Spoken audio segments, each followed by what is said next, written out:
그때의 천국은 마치 등을 들고 신랑을 맞으러 나간 10 처녀와 같다 하리니 그 중에 5은 미련하고 5은 슬기 있는 자라. 미련한 자들은 등을 가지되 기름을 가지지 아니하고 슬기 있는 자들은 그릇에 기름을 담아 등과 함께 가져갔더니 신랑이 더디오므로 다 졸며 잘세.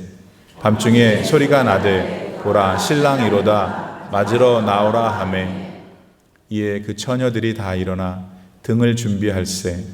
미련한 자들이 슬기 있는 자들에게 이르되 우리 등불이 꺼져가니 너희 기름을 좀 나눠달라 하거늘 슬기 있는 자들이 대답하여 이르되 우리와 너희가 쓰기에 다 부족할까 하노니 차라리 파는 자들에게 가서 너희 쓸 것을 사라 하니 그들이 사러 간 사이에 신랑이 오므로 준비하였던 자들은 함께 혼인잔치에 들어가고 문은 닫힌지라. 그 후에 남은 처녀들이 와서 이르되 주여 주여 우리에게 열어주소서. 대답하여 이르되 진실로 너희에게 이르노니 내가 너희를 알지 못하노라 하였느니라. 그런즉 깨어 있으라. 너희는 그날과 그때를 알지 못하느니라. 아멘. 하나님의 말씀입니다. 할렐루야. 오늘은 대강절 2번째 주일입니다.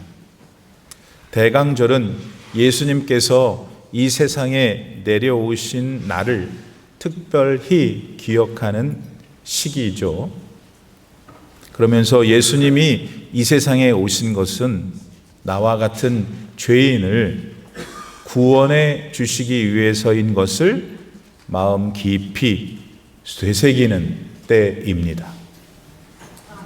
그런데 우리가 믿는 대로 예수님은 이미 한번 이 세상에 오셨었죠.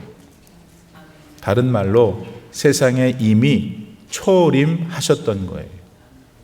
그런데 이 세상이 끝나는 날 다시 오실 것 또한 말씀하셨죠. 다시 말해서 재림하실 것을 약속하신 거죠. 따라서 대강절은 일반적으로는 예수님의 초림을 뜻합니다. 그러나 더 광범위한 의미에서는 예수님의 재림을 말하기도 하는 것을 우리는 알아야 합니다.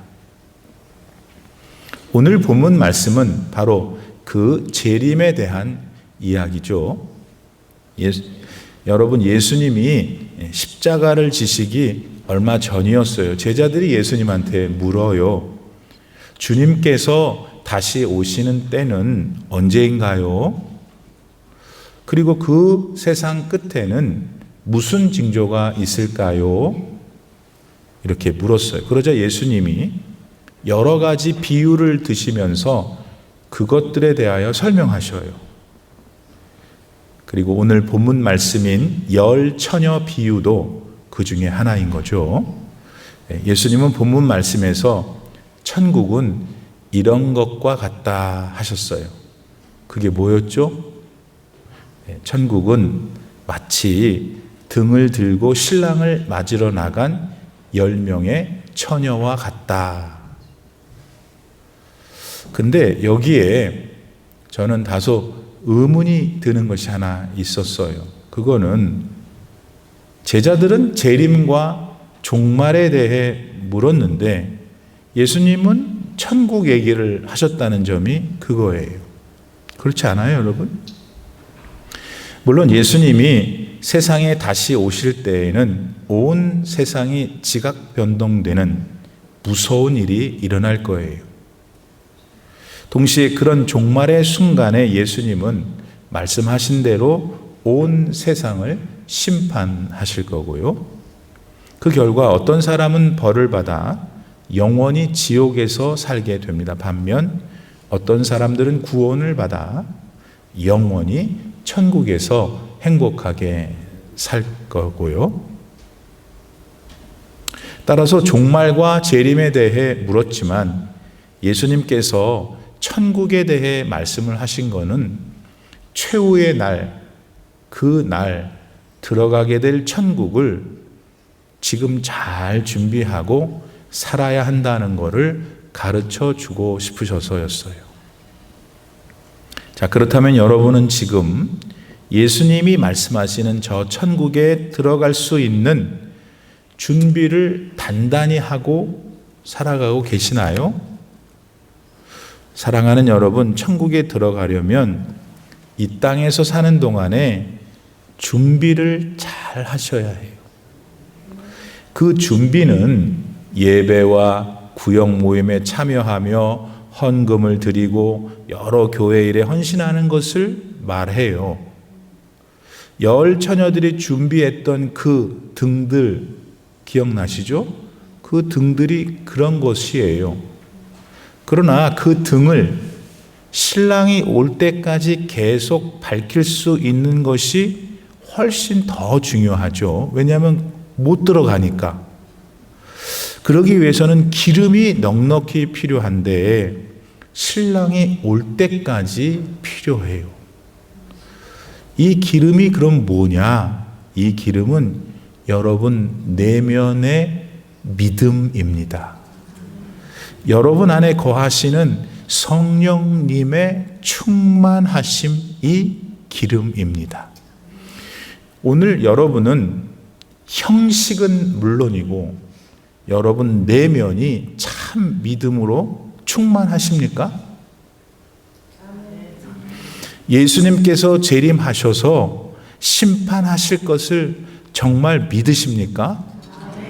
그리고 그 심판 후에 여러분은 영원한 하나님의 나라에서 행복하게 살아가실 것을 확신하십니까?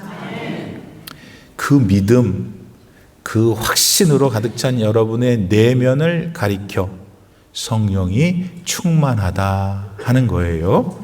그리고 그 내면에서 일어나고 있는 풍성한 믿음의 역사, 그걸 예수님은 열처녀 비유에서 기름이라고 말씀하시는 거죠. 기도하기는 사랑하는 성도님들 모두가 한 분도 빠짐없이 지금 여러분 내면에 이 기름, 성령님이 충만하시기를 간구합니다.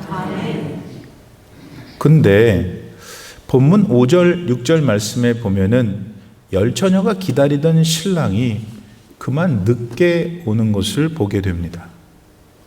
말하자면 처녀들이 다들 예상했던 시간이 되었는데도 신랑이 안 와.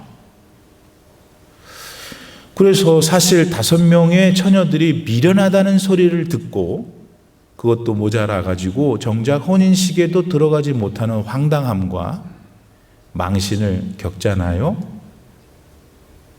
근데 예수님은 본문의 비유를 말씀하실 때 신랑이 누군가 본인 자신임을 나타나셨어요.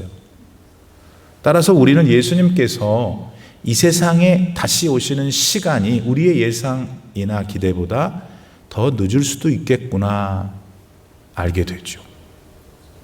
실제로 예수님이 열처녀 비유를 직접 말씀하신 그 시간으로부터 오늘에 이르기까지 벌써 2000년이 지났으니까요. 그럼 우리 성도들은 이런 지연에 대해서 어떤 이해를 가지고 믿음 생활을 계속해 나가야 되는 걸까요?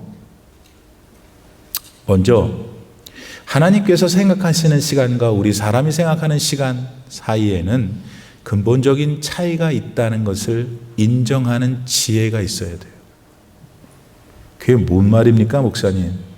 이에 대하여 베드로 사도는 이렇게 알려줍니다. 베드로후서 3장 8절 말씀. 사랑하는 자들아, 주님께는 하루가 1000년 같고 1000년이 하루 같다는 이 한 가지를 잊지 말라. 여러분, 하나님께는 하루가 1000년이 될 수 있고 또 1000년이 하루가 될 수 있다는 걸 믿으세요? 네. 하나님은 천지를 창조하시고 그것을 한 채 오차도 없이 지금도 운영하시는 유일한 신이세요. 하나님 외에는 신 없어요. 하나님 외에는 창조주 없어요. 따라서 우리의 머리로는 이해가 안 되지만 하나님께서는 하루가 1000년 혹 1000년이 하루가 되는 일을 얼마든지 하실 수 있으시죠. 더 나아가 하나님께서는 예수님의 재림을 지체하실 수 있는데 거기에는 또 다른 이유가 있다고 가르쳐 주세요. 그거는 더 많은 영혼들이 구원받고 천국에 올 수 있도록 기다리신다는 거예요. 이에 관해서 디모데전서 2장 4절 말씀을 읽어드리죠. 하나님은 모든 사람이 구원을 받으며 진리를 아는 데 이르기를 원하시느니라. 모든 사람이 구원을 받게 하시려니까 구원의 기회를 자꾸 주시는 거예요, 하나님께서. 물론 우리가 아는 그 악한 놈들 있잖아요. 얘네들을 혼내주려면 하나님이 빨리 심판을 하셔야 돼요. 저도 그렇게 생각해요. 근데 만약 저와 여러분이 지금 너무 사랑하는 사람들 가운데 천국에 못 들어갈 분들도 계시지 않아요, 지금? 안 계세요?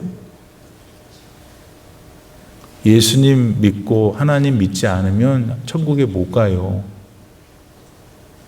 우리가 지금 사랑하는 사람들 가운데 그런 분들이 혹 있다면 하나님께서 심판을 지연하시는 것이 은혜죠. 그날 밤 10 처녀들이 기다리던 신랑이 늦은 것처럼 미련한 5 처녀가 아직 준비하지 못한 기름을 채우도록 신랑이 늦었다면 말입니다. 따라서 이 대강절에 예수님의 재림을 믿으며 소망 가운데 기다리는 여러분은 이런 마음을 가져야겠지요. 그건 뭐예요? 예수님이 이 세상에 다시 오시는 날이 늦어져도 나는 계속해서 할 일이 있다. 그게 뭔가? 믿음을 가지고 끝까지 내가 가고 있는 천국 길을 마치는 것. 그래서 마침내 내 본향 천국에 들어가는 것. 그런 마음인 줄 믿습니다. 그리고 분명 심판주 하나님께서는 그런 우리 각자를 지금 면밀하게 내려다보고 계실 거예요. 저와 여러분이 천국을 향한 믿음의 경주를 완주할 정도로 얘가 정말 신실한가 아닌가를 말입니다. 여러분, 길이 멀어야 달리는 말, 그 녀석의 힘을 알 수 있어요. 그렇죠? 세월이 어느 정도 흘러야 상대방의 마음을 알 수 있는 거예요. 그러므로 신랑이 늦는 일, 예수님께서 기다리고 있는 우리의 기대와 달리 늦게 오시는 것, 이 모든 것이 다 하나님의 계획 안에 있는 것인 줄 알고 하나님 앞에서 더욱 진실하고 지구력이 있는 지혜로운 자녀분들로 앞으로 살아가시기를 축복합니다. 자, 같이 신랑을 기다리던 그 10 처녀는 신랑이 하도 안 오니까 졸다가 잠들어 버립니다. 그런데 이 장면에서 제가 흥미롭게 본 것은 미련한 처녀들만 잔 게 아니야. 슬기로운 처녀도 같이 졸다가 잤어. 사실 깊이 생각해 보면 예수님께서 다시 오시는 날, 그날 사람들이 자고 있든 깨어 있든 그게 뭔 상관이겠어요. 하나님께서는 우리들의 삶 전체를 보고 평가하실 거니까.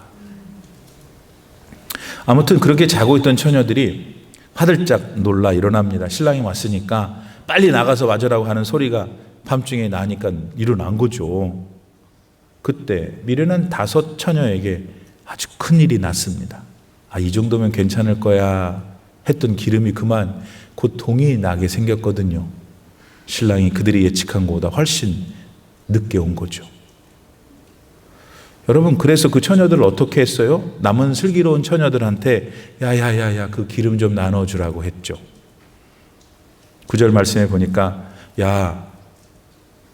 근데 이제 그 9절 말씀에 보니까 슬기로운 처녀들이, 미련한 처녀들이 요청하니까 뭐라 그랬어요?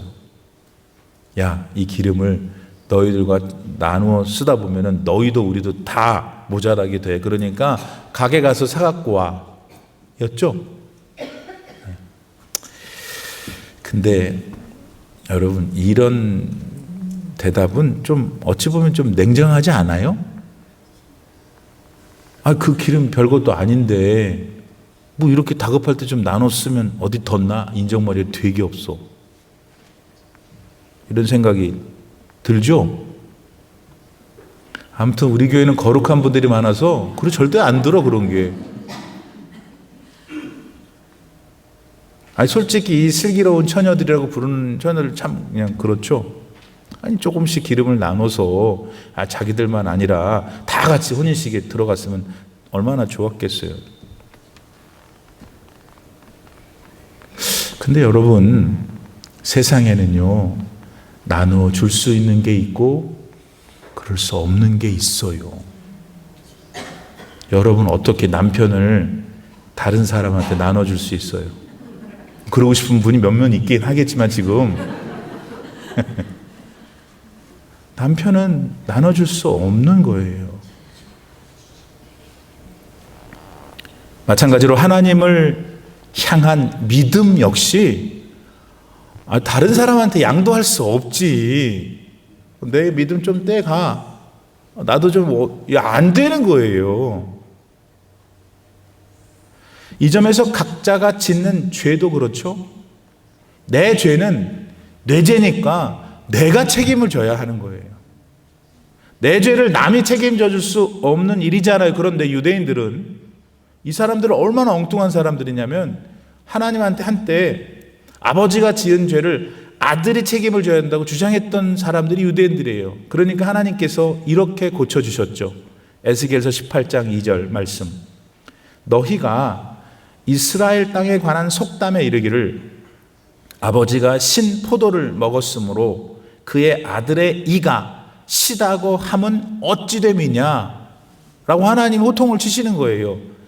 여러분, 신맛은 그 신 포도를 먹은 사람 아버지가 느끼는 거지 어떻게 먹지도 않은 아들이 느끼겠어요. 이처럼 죄는 그 죄를 지은 당사자의 책임이지 다른 이한테 그것을 전가할 수 없는 일이죠. 미련한 다섯 처녀들이 빌려달라고 했던 기름이 바로 그와 같은 성질의 것이에요. 기름을 믿음이라고 할 때 어떤 방법으로 도대체 나의 믿음을 상대방한테 빌려줄 수가 있겠어요? 믿음으로 인해 얻는 구원 역시 따라서 다른 사람의 힘으로 절대 얻을 수 없어요. 본인 믿음으로 본인 구원을 받는 것이에요. 그럼 그처럼 천국에 들어가는 것 역시 개인의 믿음, 개인 안에 역사하시는 성령님의 도우심으로 이루어지는 거예요. 그래서 비유의 슬기로운 처녀들은 미련한 처녀들의 요청을 들어줄 수가 없었던 거죠. 한편 기름을 얻지 못한 그 미련한 처녀들은 결국 어떻게 됐어요? 오늘 본문 말씀 10절에 보니까 기름집에 기름을 사러 갔어요. 근데 안타깝게도 그 사이에 신랑이 왔네? 기다리고 있던 슬기로운 다섯 처녀가 그 신랑을 데리고 싹 들어가 버렸어, 혼인집에. 그리고 문을 닫았어요. 여기서도 좀 단순하게 생각하면, 아니 그 미련한 다섯 처녀들이 기름 사러 갔잖아. 그 사람들이 돌아오도록 혼인집 문은 열어놓을 수 있었잖아요. 왜 그 문까지 그렇게 인정 없이 닫아버리냐는 거죠. 비록 기름은 준비 못했지만 오랫동안 슬기로운 그 처녀들과 함께 신랑을 기다렸던 그 공이 있을 거 아니에요. 그 공을 생각해서 좀 기다려주면 어디 덧나나 하는 거죠. 제 생각도 맞습니다. 그러게 말입니다. 근데 왜 성경은 문은 닫힌지라 라고 오늘 본문을 냉정하게 마감하고 있냐 그 말입니다. 요거에 대한 답을 나누기 전에 옛날 노아가 방주를 만들던 그때를 떠올려 보죠. 왜냐하면 거기에 우리가 찾고 있는 답의 실마리가 들을 수 있으니까. 창세기 6장 이하에 보면은 하나님께서는 죄로 물든 세상을 심판하시려고 작정을 하세요. 그리고는 그 계획을 실행하시는 중에 노아라는 사람을 불러서 방주를 만들게 하시죠. 분명 어떤 때가 오면은 그 배를 구원의 용도로 사용하시려고 하셨던 게 분명합니다. 실제로 나중에 노아와 그의 가족 그리고 다른 피조물들이 그곳에 들어가서 구원을 얻잖아요.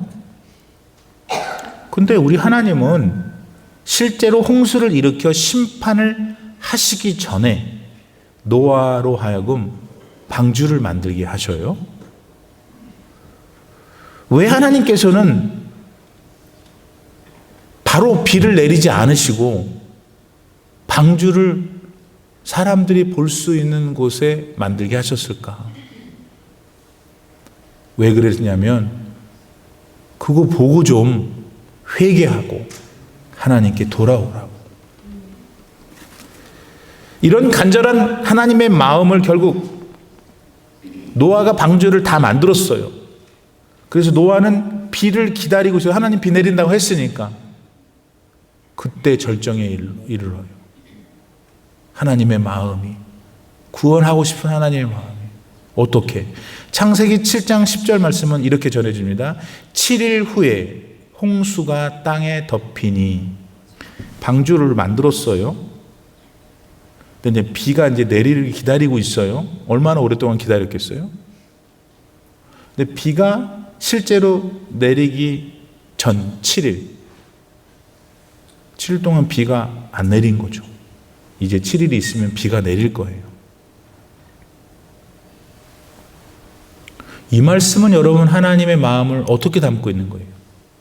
이건 하나님께서 이제 홍수를 내리실 건데 다시 한번 7일이라는 기간을 기다리신 거예요. 7일 후에 홍수가 땅에 덮이니. 방주는 완성됐어요. 그러니까 지금 비를 내리셔도 무방해요. 하나님이 7일 동안 비를 안 내리셔요. 왜? 더 구원하시려고. 이제 곧 죽게 생겼는데 애들이. 그렇게 하나님께서는 심판 전 마지막 순간까지 죄인들을 기다리셨습니다. 그러나 그때의 사람들은 그런 하나님 마음 무시했죠. 요것에 대해서 마태복음 24장 39절은 이렇게 묘사합니다. 너무 가슴이 철렁한 말씀이에요. 그 말씀은 이겁니다. 홍수가 나서 그들을 다 멸하기까지 깨닫지 못하였으니 인자의 임함도 이와 같으리라. 여러분, 다시 오늘 본문 말씀으로 돌아와요. 왜 미련한 처녀들을 혼인집에서 받아주지 않았냐고요? 그 미련한 처녀들은 여분의 기름이 필요하고 또 그 기름을 언제나 준비하여 신랑을 기다려야 한다는 사실을 알고 있었어요. 그러나 그들은 그런 준비를 하지 않았죠. 저 멀리 방주가 만들어졌고 심지어 그 완성된 배 안에 눈에 띄게 많은 생물들의 쌍들이 들어갔고 노아의 식구들이 들어갔고, 그런데도 당시 사람들은 노아와 방주를 향해 조롱했어요. 시집가며 장가가고 먹고 마시고 춤을 춰댔어요. 오늘 올림피 하나 장로교회 이 구원의 방주를 세상 바깥에서 바라보며 조롱하고 예수님을 멸시하고 하나님을 조롱하는 세상 사람들처럼, 여러분, 하나님은 오래 참으시는 분이십니다. 하나님은 자애로우시고 사랑으로 충만하셔요. 그래서 우리들 모두가 구원에 이르기를 정말 진심으로 원하고 계세요. 그러나 그 하나님께서도 그 구원의 길을 영원히 펼쳐 놓으실 수는 없어. 언젠가는 거두셔야 된다고. 왜냐하면 하나님은 구원을 확정시키기 위해서 얘를 구원하고 죄를 구원하지 않아야 되는 그 일을 하시기 위해서 심판을 하셔야 되거든요. 맞잖아요, 여러분. 오늘 본문 13절 말씀에서 예수님은 이 비유를 이렇게 끝내세요. 그런즉 깨어있으라, 깨어있으라. 너희는 그날과 그때를 알지 못하느니라. 오늘 대강절을 맞는 우리들은 그러므로 지금 깨어 있어야 해요. 기름을 준비한 채 깨어 있어야 해요. 기름은 믿음으로 우리 내면을 더욱 성숙하게 하는 상태입니다. 그런 우리의 노력은, 그러려고 하는 우리의 노력은 우리 안에 계신 성령님께 매 순간 의지하는 우리의 자세입니다. 여러분, 우리 모두 대강절을 보내는 이 시기에 예수님을 바르게 기다립시다. 뭐 세상이 온통 시끄러운 얘기를 하고 뭐 텔레비전 키우면 복잡해도 복잡할 수밖에 없죠. 우리가 그 안에 사니까. 그러나 저와 여러분은 그 내면에, 우리가 서로 볼 수 없는 여러분의 내면에 오고 계시는 예수님을 기다려야 해요. 등도 준비해야 돼. 예배도 드리고 헌금도 내고 구역도 오고 청소도 하고 놀러도 가고 해 등이 있어야 돼. 그러나 기름도 준비해야 된다. 예수님이 왜 이렇게 늦게 오시나 할 수 있죠. 근데 여러분 생각해 보세요. 하나님의 나라를 향해 가고 있는 나의 속도는 엄청 빠르잖아. 하나님의 나라를 가고 있는 여러분과 저의 시각이 얼마나 빨라요. 그러므로 지금 믿음 안에서 이거를 인지하고 사는 것, 그게 지혜예요. 이 지혜가 대강절 두 번째 주일을 맞이하는 우리 성도님들 한 분도 빠짐없이 이 시간 충만하기를 바라요. 그래서 이제 연말이면 그냥 분위기가 들뜨고 나도 들뜨잖아요. 들뜨는 게 뭐 잘못이에요? 들뜨세요. 근데 그 들뜸의 내용이 고작 이 한 해 12월밖에 안 되는 이 며칠 동안 예수님이 주시는 경의, 예수님이 주시는 감당할 수 없는 내 내면의 깊은 영적 감격이 여러분에게 성탄의 선물로 충만하기를 바랍니다. 아멘. 기도합시다. 하나님 아버지, 예수님께서 제일 먼저 오신 초림, 그리고 이제 앞으로 오실 두 번째 오시는 재림. 이게 굉장히 중요한 거구나. 이 믿음을 가지고 이제부터 지혜로운 인생으로 살아가게 해주세요. 우리 모든 성도님들 다 그런 분들 되게 해주세요. 아버지 하나님, 그래서 우리가 다 같이 겉모습은 볼 수 있지만은 우리 내면 안에 있어야 하는 기름으로 충만하여 언제나 또 승리하는 인생들이 되게 하옵소서. 예수님의 거룩하신 이름으로 간곡히 기도 올리옵나이다.